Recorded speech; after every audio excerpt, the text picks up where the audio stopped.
வந்து growth models பா. இப்போ growth மாடலை பொறுத்த வரைக்கும் ஒரு பர்டிகுலர் பாப்புலேஷன்ஸ் வந்து எப்படி வந்து grow ஆகுது அப்படிங்கிறத சொல்லுது. சில டைம் பார்த்தீங்கன்னா எக்ஸ்பொனென்ஷியல் growth வந்து இருக்கும், சில டைம் லாஜிஸ்டிக் growth வந்து இருக்கும். அது என்ன எக்ஸ்பொனென்ஷியல் growth அப்படின்னா அன்லிமிட்டெட் growth பா. சில சமயம் பார்த்தீங்க அப்படின்னா லாஜிஸ்டிக் growth அப்படிங்கிறது லிமிட்டெட் நம்பர் ஆஃப் growth. அப்போ எப்படி வந்து இந்த growth வந்து நடக்குது அப்படிங்கிறத ஈஸியாக இந்த கிராஃபில் வந்து நம்ம தெரிஞ்சுக்கலாம்ப்பா.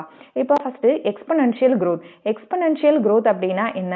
when the exponential growth எப்போ நடக்கும் அப்படின்னு பார்த்தீங்கன்னா when the resources are unlimited. இருக்கு எக்ஸ்பொனென்ஷியல் அப்படின்னா unlimited growth பயங்கரமாக வந்து grow ஆகும். when the resources are unlimited resource இருக்கும்போது population tends to grow in an exponential pattern. exponential pattern அது பாட்டு கிராஸாக வளர்ந்துக்கிட்டே போகும், ரீப்ரொடக்ஷன் ஆகிக்கிட்டே இருக்கும். if a population is n and the birth and the death rate are b and d respectively, okay, then increase or decrease in n at time period is given by dn density n அப்படின்னு நம்ம எடுத்துக்கிட்டோம் அப்படின்னா இப்போ birth and death ரேட்டை வந்து பார்த்தீங்கன்னா total நம்பருக்கு birth and death rate எடுக்க மாட்டாங்க. அந்த பர்டிகுலர் டைமுக்கு பர்த் ரேட்டு டெத் ரேட் எடுப்பாங்க. அந்த பர்டிகுலர் டைமில் பர்த் ரேட் இருக்குல்ல, அதனால ஸ்மால் பி அப்படின்னு போடுறோம். அந்த பர்டிகுலர் டைமில் அதாவது அந்த per capture birth and per capture death, இது ஸ்மால் பி ஸ்மால் டி அப்படின்னு சொல்லுவாங்க. இது per capture birth per capture death. இப்போ பாப்புலேஷன் டென்சிட்டியை n அப்படின்னு நம்ம எடுத்துக்கிறோம். தென் increase R decrease in n at time. அப்போ அந்த பர்டிகுலர் டைம் ஃபார் எக்ஸாம்பிள் இப்போ 1 year அப்படின்னு வச்சுக்கோங்க.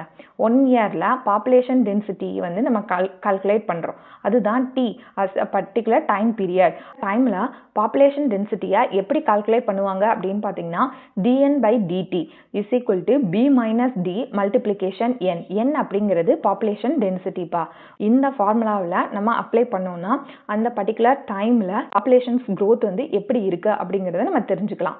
இப்போ b minus d வந்து நம்ம எப்படி ரெப்ரசன்ட் பண்ணி எழுதுறோம் அப்படின்னு பார்த்தீங்கன்னா r அப்படின்னு சொல்லி நம்ம மென்ஷன் பண்ணுவோம். ஸோ இந்த ஃபார்முலாவை நம்ம dn by dt is equal to rn அப்படின்னு சொல்லி நம்ம போடலாமா? அப்படிங்கிறது என்ன அப்படின்னு பார்த்தீங்கன்னா intrinsic rate of natural increase. ஆர்ங்கிறது என்னப்பா? Birth minus death. அப்போ இந்த ஆர் அப்படிங்கிறது intrinsic rate of natural increase. இதுதான் வந்து டிட்டர்மைன் பண்ணுது அந்த பாப்புலேஷன் டென்சிட்டியை வந்து ஏதாவது பயாட்டிக் அண்ட் ஏபயாட்டிக் ஃபீச்சர்ஸ் வந்து அஃபெக்ட் பண்ணியிருக்கா அப்படின்ட்டு. நமக்கு இப்போ பாப்புலேஷன் டென்சிட்டியாக டைமுக்கு எகெயின்ஸ்டாக நம்ம பிளாட் பண்ணோம் அப்படின்னா நமக்கு ஜே ஷேப் கர்வ் வந்து கிடைக்கும். ஸோ இன்டெக்ரல் ஃபார்முலா நம்ம போட்டோம் அப்படின்னா இப்போ என்டி அப்படிங்கிறது பாப்புலேஷன் டென்சிட்டி அட் டைம் இப்போ நம்ம கால்குலேட் பண்ணுறது. இப்போ n0 அப்படிங்கிறது 1 இயருக்கு முன்னாடி எவ்வளோ பாப்புலேஷன் டென்சிட்டி இருந்தது அது. நெக்ஸ்ட் வந்து e பவர் rt. இப்போ r அப்படிங்கிறது intrinsic rate of natural increase அப்படிங்கிறது நம்மளுக்கு தெரியும். இட் டிட்டர்மைன்ஸ் த பாப்புலேஷன் டென்சிட்டியை டிட்டர்மைன் பண்ணுறது ஆறு தான், அதாவது birth minus death rate. And also வந்து டி அப்படிங்கிறது டைம், இ அப்படிங்கிறது நேச்சுரல் லாகரிதம். ஒரு தடவை இந்த கொஷின்ஸ் கூட கேட்டிருந்தாங்கப்பா, ஈயோட வேல்யூ என்ன அப்படின்ட்டு 2.71828. இதை ஞாபகம் வச்சுக்கோங்க. பாருங்கப்பா, இந்த எக்ஸ்பொனென்ஷியல் growth அதாவது அன்லிமிட்டெட் growth நடக்கணும் அப்படின்னா அன்லிமிட்டெட் ஃபுட் சோர்ஸ் வேணும். ஆனால் இயற்கையில் அன்லிமிட்டெட் ஃபுட் சோர்ஸ் இருக்கா? இல்லை, லிமிட்டடான ஃபுட் சோர்ஸ் தான் இருக்குது. அப்போ எக்ஸ்பொனென்ஷியல் growth வந்து எந்த இடத்துல நடக்கும்னா லேபில் தான்ப்பா நடக்கும். இதே வந்து நேச்சர்ஸில் வந்து எக்ஸ்பொனென்ஷியல் growth நடக்க வாய்ப்புகள் இல்லை. growth பார்த்தீங்க அப்படின்னா லாஜிஸ்டிக் growth எப்போ நடக்கும்? when the resources are limited. ஒரே ஒரு வார்த்தை மட்டும் ஞாபகம் வச்சுக்கோங்க. எக்ஸ்பொனென்ஷியல் growthனா unlimited resource material, logistic growth அப்படிங்கிறது லிமிட்டெட் ரிசோர்ஸ் மெட்டீரியல். ரிசோர்ஸ் வந்து கம்மியாக தான் இருக்கும். அப்போ எனார்மஸாவெலாம் வந்து பாப்புலேஷன்ஸ் வந்து grow ஆகாது. Leading to competition between individuals and survival of the fittest. அதாவது டார்வின் சொன்னார்ல, என்ன சொன்னாங்க? இப்போ வந்து சர்வைவல் ஆஃப் த ஃபிட்டஸ்ட் தான். எந்த ஆர்கானிசம்ஸ் இருக்கிற ஃபுட் சோர்ஸ் தன்னை அடாப்ட் பண்ணி வாழுதோ அந்த ஆர்கானிசம்ஸ் தான் வந்து சர்வைவ் ஆகும். அதுதான் வந்து அடுத்த ப்ரோஜெனிஸ்க்கு டிரான்ஸ்மிட் ஆகும் அப்படின்னு நம்ம சொன்னோம்ல. அப்போ லாஜிஸ்டிக் growth என்ன சொல்றாங்க அப்படின்னா when the resources are limited leading to competition. இப்போ ரொம்ப கம்மியான சாப்பாடு, 10 பேர் இருக்காங்க, வேற 5 சாப்பாடு தான் இருக்கு அப்படின்னா அதை ஒரு 7 பேர் கூட ஷேர் பண்ணி சாப்பிடலாம். மீதம் 3 பேருக்கு வந்து சாப்பாடு இருக்காதுல்ல. அப்போ அந்த இடத்துல காம்படிஷன் தான் நிலவும். So competition between individuals and survival of the fittest.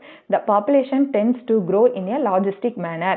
அப்போ when ஃபுட் ரிசோர்ஸஸ் வந்து கம்மியாக இருக்கும்போது அந்த பாப்புலேஷன்ஸ்குள்ள காம்படிஷன் நிலவும். ஸோ பாப்புலேஷன்ஸ் வந்து எப்படி க்ரோ ஆவாங்க அப்படின்னு பார்த்தீங்கன்னா லாஜிஸ்டிக் பேட்டர்னில் தான் க்ரோ ஆவாங்க.